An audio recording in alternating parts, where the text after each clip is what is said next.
Dicen por ahí que el ser humano comienza a civilizarse entre sus 18 y sus 25 años. Es el momento de transición entre la infancia y la vida adulta. El momento de la vida en el que se empieza a entender el mundo, en el que se empieza a formar una identidad y en el que se aprenden las cosas importantes para el futuro. Resulta que hay una generación que no pudo vivir eso. Jóvenes que al cumplir sus 18, 19, 20 años se tuvieron que enlistar en el ejército para pelear en la Primera Guerra Mundial. Estos jóvenes perdieron la oportunidad de civilizarse. Estos jóvenes perdieron estos años maravillosos de su vida en los que tenían que forjar su identidad. A estos jóvenes se les conoce como la generación perdida. Y de esta generación es de la que vamos a platicar en el video de esta ocasión.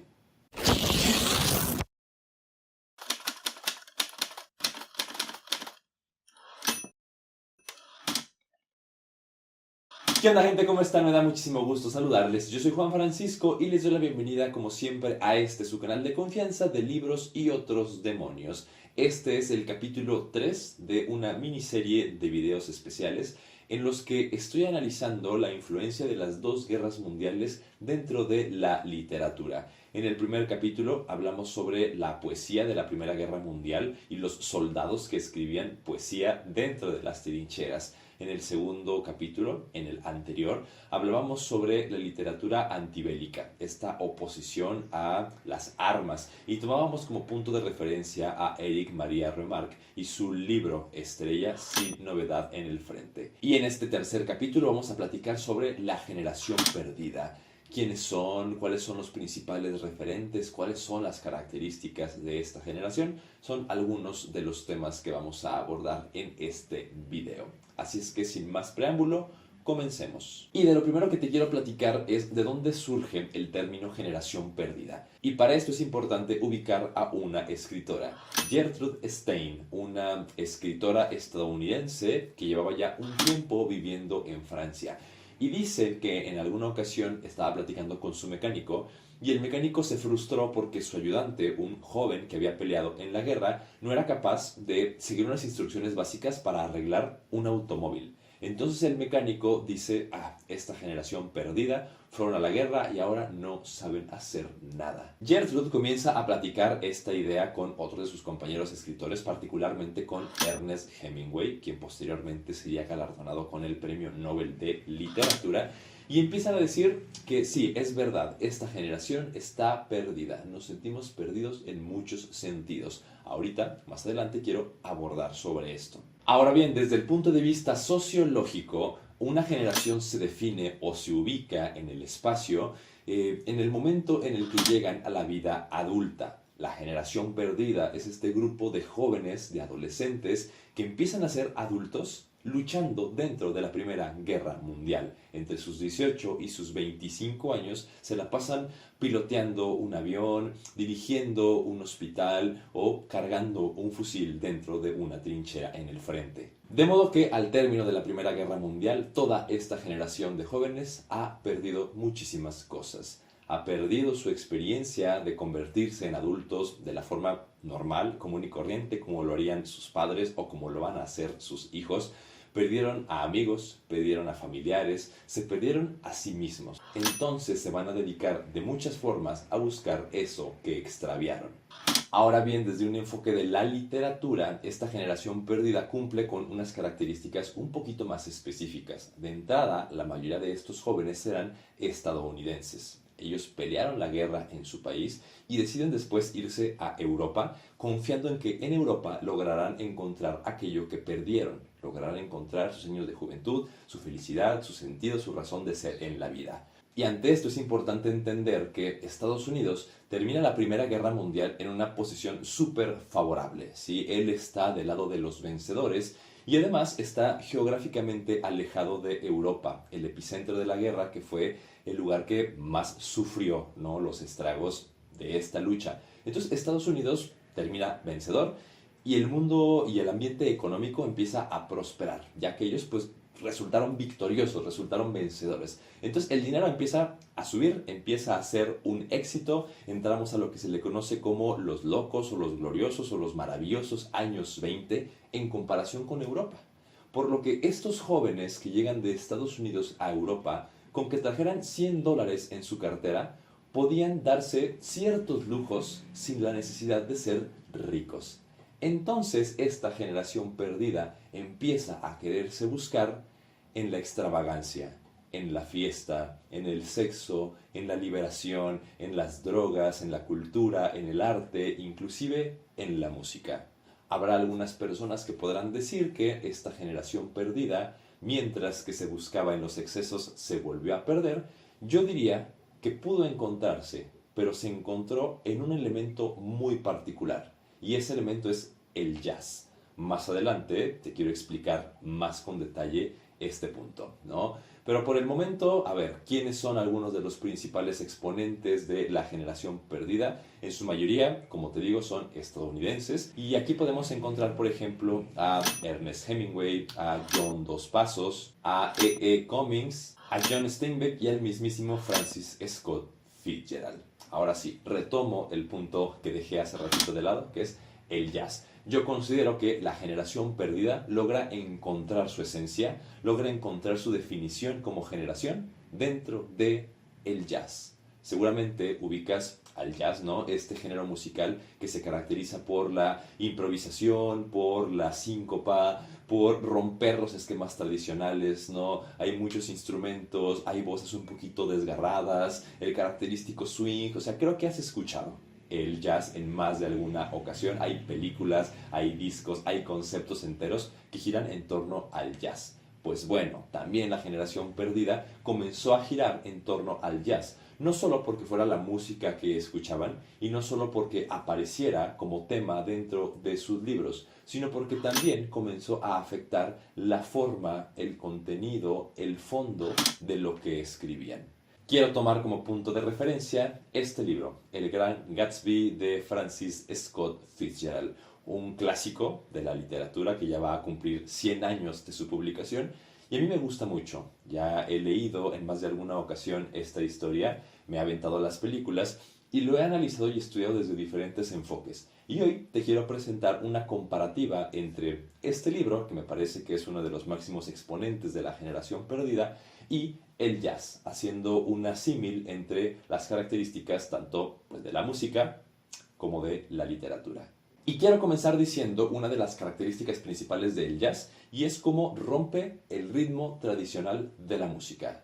¿Sí? Cómo rompe y se despega de la forma en la que estamos acostumbrados a ver la música clásica del siglo XIX. Es una oposición abismal, brutal, así, de lado a lado de lo que se considera música clásica, música de culto, buena música. Esto mismo sucede con la literatura. Y es que los textos de la generación perdida comienzan a ser una oposición a aquel romanticismo tan característico del siglo XIX. El filósofo Bertrand Russell explica cómo esta generación de jóvenes que iban saliendo de la universidad se encontraban bastante desencantados de los valores tradicionales, artísticos, por ejemplo, de las generaciones anteriores, de sus padres o de sus abuelos. Entonces ya no querían leer a los grandes clásicos porque toda esa riqueza no sirvió para nada si desembocó en una guerra mundial. Entonces empiezan a leer cosas contemporáneas que estarán caracterizadas muchísimo por el pesimismo de la época, ¿sí? Ubiquemos esto, jóvenes que estuvieron en la guerra, jóvenes que estuvieron en el servicio de alguna u otra forma durante la Primera Guerra Mundial, que entienden que todos estos valores, ¿no? Que rescatan sus papás o sus abuelos, realmente no tienen mayor trascendencia en el mundo en el que están viviendo. Este mismo autor, Bertrand Russell, en algún momento escribe que para que los jóvenes se sientan atraídos a leer a Hamlet, tienen que reescribir Hamlet en el lenguaje de Marx o de Freud, porque justamente estas ideas pesimistas, existencialistas, filosóficas, son las que están leyendo los jóvenes. Muchos de esos antivalores se ven aquí, en el Gran Gatsby. Por ejemplo, la infidelidad o la traición en el matrimonio, ¿no? Todo el triángulo amoroso que se sustenta aquí en este drama, pues se fundamenta en eso, ¿no? En la infidelidad de un montón de personas hacia sus parejas. Y luego también tenemos la corrupción. En Estados Unidos, en estos gloriosos años 20, empieza un movimiento de la ley seca, ¿sí? Que prohíbe o ve como mal el consumo de alcohol en muchas vertientes. Entonces justamente Gatsby se vuelve un traficante de alcohol durante esta ley seca. Así es que podemos encontrar mucha de esa crítica a los valores de la época aquí en este escrito. Regresando al jazz, otra de sus características, creo que una de las más notorias es la improvisación. Tenemos una partitura, pero al momento de estar tocando un instrumento no me interesa seguir las líneas pautadas, no me interesa seguir las notas que alguien más escribió, más bien me tomo la libertad yo de ir improvisando, de ir creando nuevos sonidos, nuevas melodías, nuevos ritmos, con esa base que ya voy teniendo de fondo. Y en el libro, por supuesto que estaremos siendo testigos de esta improvisación cuando el mismo Gatsby tiene que improvisar e ir creando sobre la marcha nuevos elementos para su personalidad. Por ejemplo, en la fiesta, cuando queremos conocer a Gatsby, cuando lo queremos ver en persona por primera vez, todos los invitados de la fiesta lo empiezan a describir de diferentes formas, como un piloto súper experimentado, como un espía, como el que asesinó al Kaiser. Cada quien tiene una idea diferente de Gatsby.